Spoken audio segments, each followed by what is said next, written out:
રાજીનામાના ચેલેન્જના drama વચ્ચે ABP અસ્મિતા પર કાંતિ અમૃતિયાની challenge.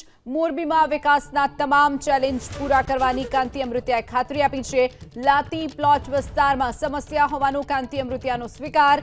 6 મહિનામાં લાતી પ્લોટમાં રોડ શરૂ કરવાની અમૃતિયાની ચેલેન્જ।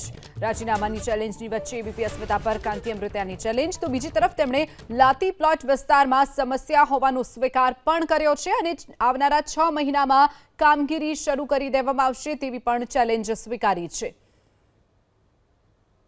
લાઠી પ્લોટની જો વાત કરી તો લાઠી પ્લોટ એક ગામ વચ્ચે આવી ગયું છે, પાછળ બધી સોસાયટી થઈ ગઈ છે, આગળ ગામ છે। લાઠી પ્લોટનું બધું પાણી તળાવમાં જાય, પંચાર રોડ, એટલે પંચાર તળાવમાંથી પંચાર રોડ જાય।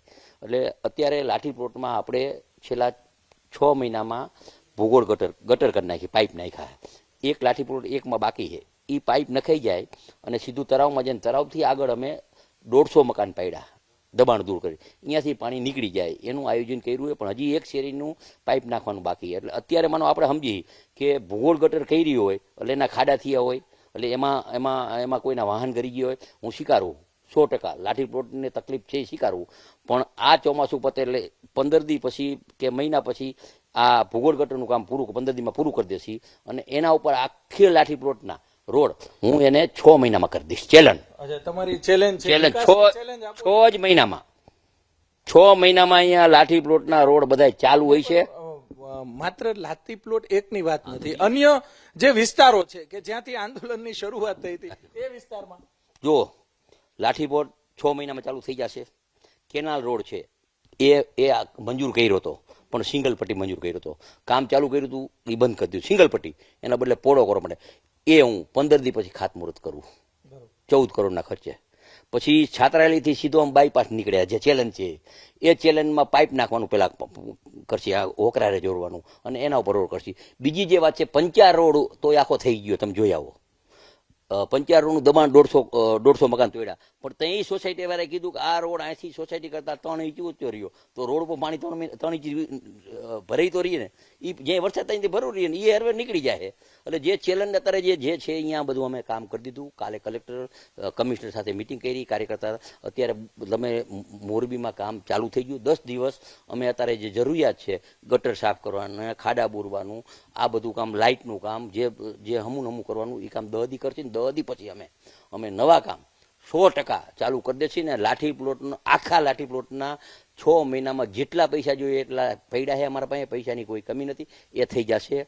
ચેલેન્જ બીજી છે કેનાલ રોડનું, એ કામ ચાલુ થઈ જશે। બીજી એક કેનાલ છે અવની રોડ છે, અવની રોડ, એનો રોડ 80% થઈ ગયો, વાંહે બાકી છે, એ પણ લઈ લેશે। જ્યાં તકલીફ છે ને એ કરશે। જયંતિભાઈ, અત્યારે જે તમે ચર્ચામાં છો, સ્વાભાવિક છે, આખા સૌરાષ્ટ્ર ને ગુજરાતમાં ગામડું હોય કે સિટી હોય તમારી જ ચર્ચા થાય છે, તો ક્યાં સુધીમાં મોરબીની જનતાને ક્યાં સુધીમાં તમે એવું આશ્વાસન આપો છો અથવા વિશ્વાસ આપો છો કે રોડ, રસ્તા કે પ્રાથમિક જે સુવિધા છે કે જેનો આપણે વેરો લઈ છીએ, એ વેરો જે વરે છે એનું વળતર તમે ક્યાં સુધીમાં આપશો? મોરબીની ચર્ચા તેમાં થાય કે મોરબીમાં 3000 ઉદ્યોગ છે, દરરોજ 15-20 હજાર ગાડીઓ આવે છે। અત્યારે મોરબી જિલ્લામાં ઓછામાં ઓછા 100 રોડના કામ ચાલુ છે, એમાં 60 થઈ ગયા છે। મોરબી શહેરમાં 4 રોડ થઈ ગયા છે, રવાપર રોડ ને એવી રીતે, અને બીજા 15 દિવસમાં હું ચાલુ કામ કરીશ। આ ચોમાસું પતી જાય એટલે લગભગ 6 મહિનામાં મોરબી અંદરના 10 થી 12 રોડ, બગીચા, એ બધું કામ આ 6 મહિનામાં ચાલુ થઈ જશે। ચેલેન્જ 6 મહિનામાં ચાલુ થઈ જશે। એના પ્લાન એસ્ટિમેટ થઈ ગયા, એ મારે હજી મૂકવું નથી। જેટલા થયા ને એ કાલ મેં મારા કાર્યકર્તાને દેખાડ્યા, મારા કાર્યકર્તાની કમિટી કરી નાખી, એ ઉઘરાણી કરશે ને 6 મહિનામાં ચાલુ થઈ જશે। નહીં પણ કાંતિભાઈ, લોકો જ્યારે આપ વર્ષોથી રાજકારણમાં છો, જ્યારે લોકો રોડ ઉપર ઉતરે, જે આંદોલન અત્યાર સુધી થયા, નવનિર્માણ આંદોલનથી અત્યાર સુધીમાં જેટલા આંદોલન થયા તમે યાદ છે, તો લોકો જ્યારે રોડ ઉપર ઉતરે ત્યારે ખરેખર પ્રશ્ન હોય છે, આપ માનો છો એવી રીતે? જો 100% અત્યારે માનો તકલીફ પડી છે, એ ખાલી માત્ર હું શું કહું કે પાણી ભરાય એની તકલીફ પડી છે, ખાડાની તકલીફ પડી છે, બીજી કંઈ જે નાનું મોટું દબાણ થઈ ગયું એની તકલીફ પડી છે, પણ આ જે રોડ નવા બનાવવાના એ તો 4-5 કોર્પોરેશન આવે તેનું પ્લાન એસ્ટિમેટ ને એન્ડ મંજૂરીની બધી કાર્યવાહી થઈ ગઈ છે। લોકો અત્યારે આવ્યા એવું નથી, એની એ થઈ ગઈ હોય ને એ હું તમને 15 દિવસમાં તો કામ ચાલુ કરાવી દઈશ। પેલા રાઉન્ડમાં 4 કામ કરશી, ચિત્રકૂટનું કામ કરશી, આજે ચિત્રકૂટ તકલીફ એ કામ કરશી। ચિત્રકૂટના અમે 3 વાર ટેન્ડર બહાર પાડ્યા, ટેન્ડર કોઈ ઉપાડ્યું નહીં ટેન્ડરનું ઉપર એટલે એ ડિપાર્ટમેન્ટ કરી નાખશી એટલે આ પ્રોસિજર તો હું છેલ્લા ચૂંટણા તેદુનું કરું પૈસા લેવાની મંજૂરી લાવવાનું પણ એની પ્રોસિજર કરતા થોડીક વાર લાગે. કાંતિભાઈ, કોણ આ પરિસ્થિતિ માટે સીધી રીતે કોણ જવાબદાર, આપ શું માનો છો? જે અત્યારની જે પરિસ્થિતિ છે, અનેક સોસાયટીના લોકો સ્વયંભૂ બહાર આવ્યા, આમાં ખબર નહીં બેકગ્રાઉન્ડમાં કોઈ રાજકીય આગેવાન હોય તો મને ખબર નથી, અમે તો રાજકોટથી આવી છીએ, પણ સ્વયંભૂ લોકો મહાનગરપાલિકા સુધી પહોંચ્યા, એના માટે જવાબદાર કોણ? રોડ ન બન્યા એના માટે જવાબદાર કોણ? વેરો ભરે છે એનું વળતર લોકોને મળતું નથી રોડના સ્વરૂપમાં કે પ્રાથમિક સુવિધાના રૂપમાં, એના માટે જવાબદાર કોણ? સીધી રીતે કોણ જવાબદાર? સીધી રીતે હું અહીંયા ધારાસભ્ય છું ભારતીય જનતા પાર્ટી. વિકાસના કામ અમારે જ કરવાના છે અને આંદોલન એને કરવાનું હોય. એ જે પક્ષ હોય.